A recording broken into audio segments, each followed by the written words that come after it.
Every few years, we seem to go out there and revisit this same NHL draft and talk about the picks. We go over who was taken where, we talk about who should have been taken higher, and in some cases, we even go as far as to doing a redraft. This is not the first redraft of this particular draft class on this channel. In fact, I think it's, at the very least, the second, maybe the third, who really knows. But earlier this week, we had ourselves a list posted by JFresh Hockey on Twitter. And what JFresh did was they pretty much summarized the results of a fan poll that gives us a brand new look at the 2019 draft redrafted by you. There were 89,000 total votes to determine this order. Of course, big shoutouts over to JFresh. He does some amazing work on Twitter, and I'm going to keep on calling it Twitter, not X. This is Twitter, folks. Who the hell actually thinks that naming Twitter X is a good idea? But without further ado, let's talk about this JFresh poll and go over the top 10 picks, starting out with number 10th overall. The Vancouver Canucks, in their original draft position, took Vasily Podkolzin. In this redraft, they are taking Alex Newhook instead. Now, the thing about Newhook is that this is a player that I actually thought the Canucks could have had a good chance of getting in the 10th overall spot. In reality, he went 16th, so this redraft has him going 10 spots higher. Newhook is a Stanley Cup champion whose game is dominated by his speed. Last year, he had 30 points in 82 games played, 14 goals, and 16 assists. An unfortunate downgrade from what he had in the season prior, but for Alex Newhook, he was already playing out of the Victoria Grizzlies in the BCHL. There were a lot of people in Vancouver who were aware of the talent that Newhook possessed, how he was able to control the offensive zone, his puck skills, his speed, etc., etc. And so if the Canucks ended up taking this guy, what they have now is a premier third-line center to play behind Elias Pettersson and JT Miller. But of course, we're all hoping that he ends up becoming better, but for now, he is as good as the 10th overall prospect in the redraft. With the 9th overall pick, the Anaheim Ducks, instead of taking Trevor Zegras, end up taking Spencer Knight.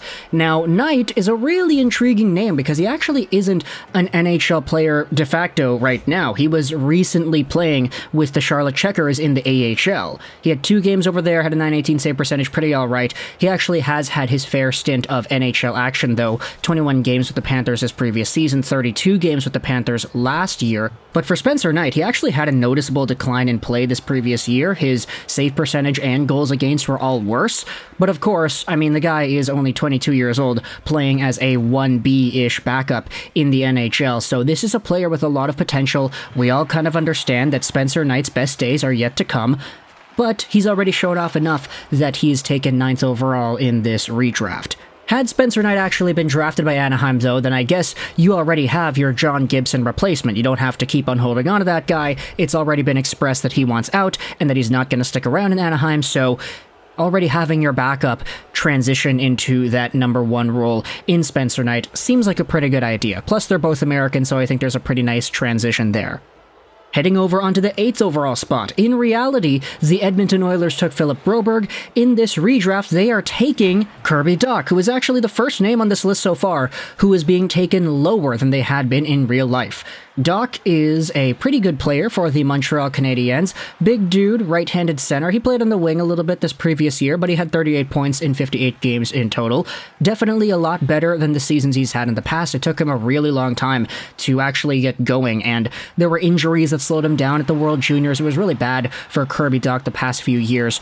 But in Montreal, Martin St. Louis is giving him that opportunity to really showcase his worth in a top 6 role. His playmaking has improved as a result, and he's been getting a lot more comfortable. There's a lot more work that needs to be done for Kirby Dach to really reach that Ryan Getzlaf-esque potential we all knew he had. But for now, he is good enough that he is still in the top 10 of the redraft, just not as high as he'd actually been taken in the 3rd overall spot. If Edmonton drafted Dach at 8, then hey, I guess you have yourselves your center behind Nugent Hopkins, McDavid, and Draisaitl. Definitely not a bad problem to have, but I do question whether or not that would have been a good choice for his development. Moving over onto the 7th overall spot, you've got Bowen Byram getting taken by the Buffalo Sabres. They initially took Dylan Cozens, but the redraft has Byram going there instead. Now, Bowen Byram is a really intriguing name because he has been struggling through injuries a lot over the past few years, but despite this, he is still a Stanley Cup champion, and he's still a player who is growing and developing at the NHL level. Last year, he had 24 points in 42 games played, and he's been slowly on that path to becoming great. He's only 22, as are the other names on this list, but if Bowen Byram ends up becoming what we all thought he could have been when he was drafted in the 2019 draft, this could be your elite number 1 defenseman to play beside Cale Makar, which would be crazy because they're both freaking great. Had the Buffalo Sabres taken Bowen Byram in the 7th overall spot, then who knows what would have happened with Rasmus Dahlin and or Owen Power in the next few years, because if Bowen Byram is there too, I mean, Byram, Power, Dahlin, that would be the best left-handed defense core in the entire NHL, in my opinion at least. 6th overall. In reality, you had yourselves the Red Wings taking Moritz Seider, but in this redraft, they are taking Dylan Cozens, the workhorse from Whitehorse. He's the guy who was actually taken by Buffalo in the 7th overall spot, and last year he had 30 goals and 68 points in 81 games played. Cozens has really come into his own the past few years as a big, power forward-like center. He plays hard, he works hard, he's got skill, he can score goals. He's a very versatile all-around player who has so much value on the ice that it's going to be crazy to see what Dylan Cozens is able to become in the next few years. Had the Red Wings picked up Cozens in the 6th overall spot, then honestly, having a 1-2 punch of Larkin Cozens is definitely not a bad thing. And in my opinion, I could honestly see Dylan Cozens being better than Larkin and being more valuable than Larkin in the long term. So having a 1-2 of Cozens and then Larkin actually sounds like a pretty good bet as well. With that aside, let's move over onto the 5th overall prospect in the 2019 redraft. Initially, the LA Kings took Alex Turcotte. In this redraft, they are taking Matthew Boldy, who was initially drafted in the 12th overall spot by the Minnesota Wild.